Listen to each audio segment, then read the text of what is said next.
Hello everyone and welcome back to Term 2. I hope the break has been restorative and re-energising for all of our students. At the start of term we welcome back from leave Gemma Gray. We also welcome returning staff member Ellie Purser and new staff Jason Maloney, Taylor Gray and Melissa Lavender. I've had the privilege of visiting many schools across Australia and across the world. And I firmly believe that St Joseph's College has one of the best school uniforms that I've seen anywhere. The caveat on this, of course, is that it must be worn fully and correctly for this to be the case. This week is a week of grace, during which either full and correct winter or summer uniform may be worn, but not a combination. From next Monday, each student must be in full and correct winter uniform as they travel to and from school and, when required, at school.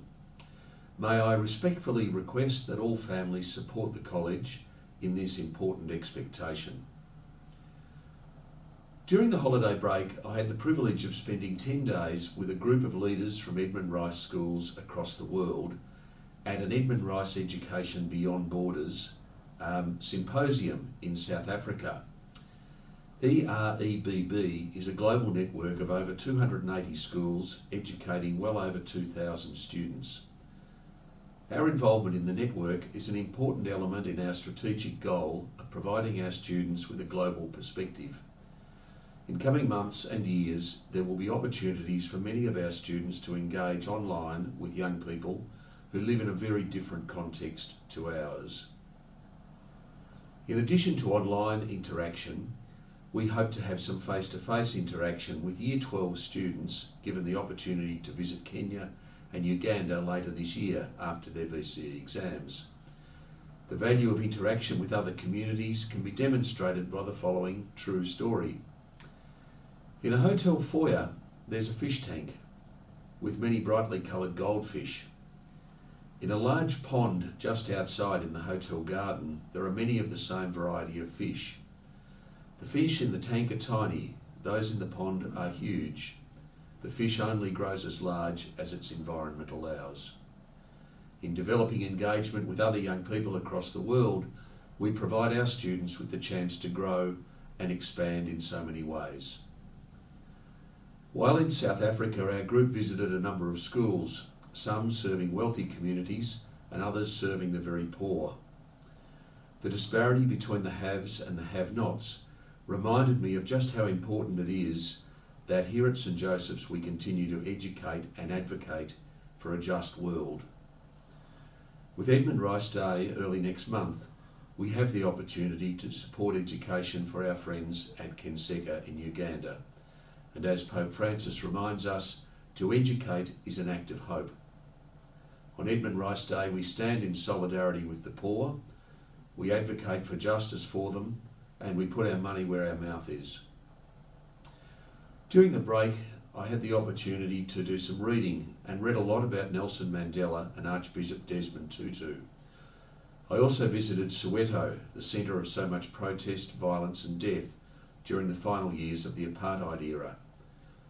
Two quotes from Archbishop Tutu really resonated with me. He said, "The world is getting better. Think about the rights of women or how slavery was considered morally justified a few hundred years ago.